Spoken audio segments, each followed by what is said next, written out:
রান্না হচ্ছে রুই মাছের তরকারি আলু দিয়ে।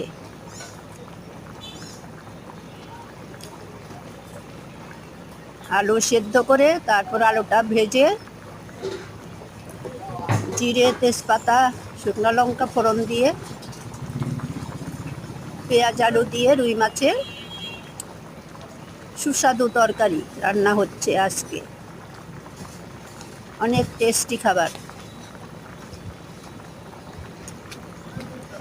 কে কে ভালোবাসেন বন্ধুরা রুই মাছের পাতলা ঝোল? গরমের দিনে পাতলা ঝোলই বেস্ট।